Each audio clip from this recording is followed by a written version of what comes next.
Welcome into a rather over-clouded, slightly dull winter's day here in Norfolk, and we've brought all three dogs over to the Blickling Estate owned by the National Trust, and we're giving them a good walk through the parkland which you can use here at Blickling. It's a beautiful landscape, mature trees, lots of woodland, some fantastic views on the periphery looking out over the wider Norfolk landscapes, and we've also got the fantastic Blickling Hall to look back on and enjoy. We'll show you that in just a minute. The young Weimaraner absolutely loves this environment, plenty for her to go and explore, lots of other dogs on this walk as well, so she gets some good social, which is very important, but also plenty of open landscape fields for her to have a really good run around. We're going to make our way down to the base of the lake here, and actually if I rotate you round you can start getting a glimpse just in the big background behind the lake of the Jacobean towers of Blickling Hall, sitting in its garden landscape just beyond the far end of that lake. We filmed this tree last summer, it may have been the year before actually. It's really one of the most perfectly formed oaks in the parkland here, undergrazed by cattle and usually sheep in here as well. There's a stump of a previous oak just to the side. It's difficult to remember these are managed, planted and designed landscapes. The lake to the side is completely man-made, and the wall on the back edge that you can just make out is at the top of a man-made wall that drops down around 20 feet behind it to an ice house and a pump house, but it's a natural fed stream that's been dammed back in the 18th century or before, and is now managed, actually contains the heating system for Blickling Hall. A couple of years ago the National Trust sunk a series of pipes into the lake, and it acts as a water source heat pump. They extract energy from that with a compressor, and then it's returned back into the system. Because the lake stays at a pretty constant temperature throughout the year, and they use that low level of heat to keep the Blickling Hall frost free. It's a beautiful still morning, hardly a ripple on this water. Few seabirds, but not an awful lot of life venturing onto the lake at the moment. A few ducks just coming out of the reeds. Not in fishing season currently, and normally all these platforms cut back behind the reeds are a magnet for fishermen who enjoy the coarse fishing opportunities of this lake. This is one of the fishing platforms that the National Trust have put in for the fishermen. Nice little group of mallards, 2 ducks and 2 drakes, just enjoying the morning swim on the pond. We're going to make our way round on the eastern side of the lake for a little way. This path is actually closed further on because a combination of it getting very heavy and muddy at this time of year, but also there's some trees down that they're doing some work on, so we're going to go a little ways just so we get a good view of the hall, and then we're going to return back around the end of the lake back to the car park.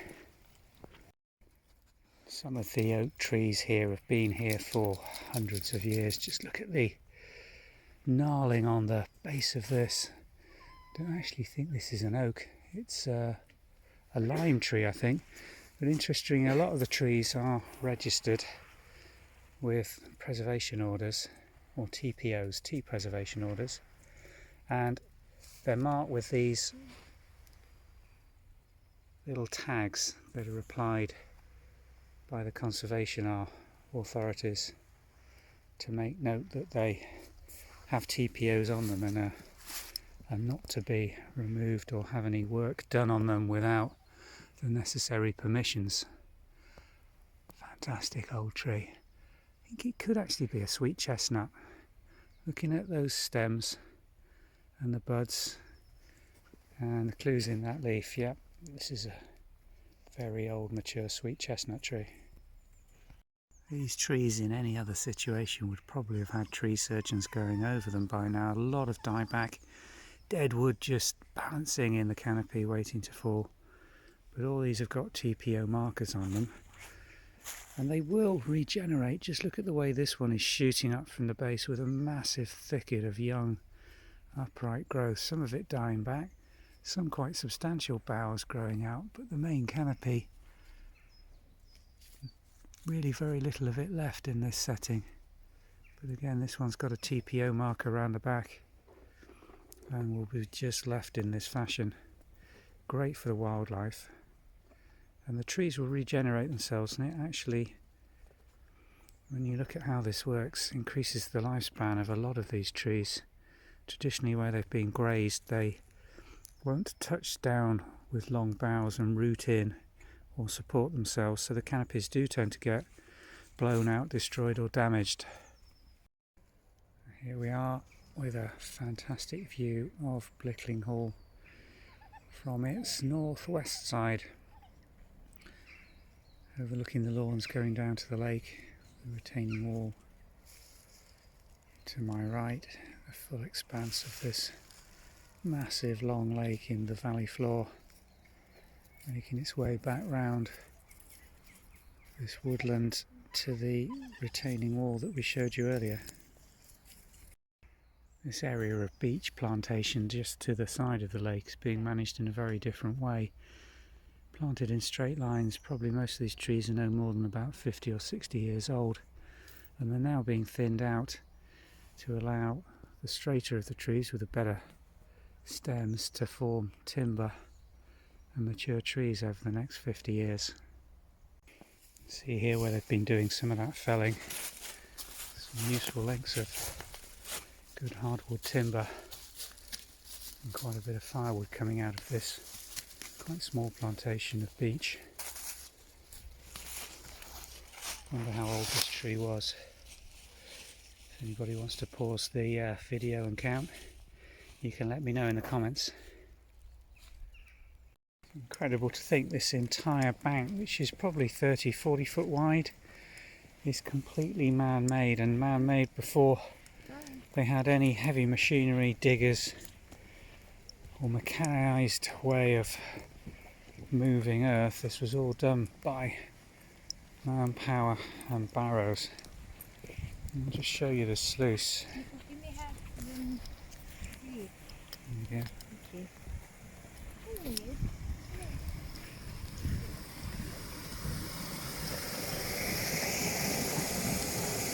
The water,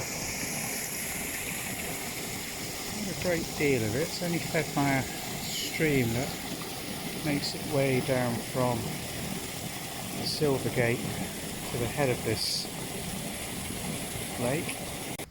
And that's the drop down, probably 40-50 foot to the stream as it emerges from the back of the sluice. Incredible feat of engineering. I will try and research when this was created. I think this was landscaped around 1700, but I will check that out and try and put it in the description for the video. As you walk back along the western aspect of the lake, the hall basically comes into view in the distance as it curves round in a sort of crescent moon shape, the lake, and reveals the full glory of the facade of the Blickling Hall.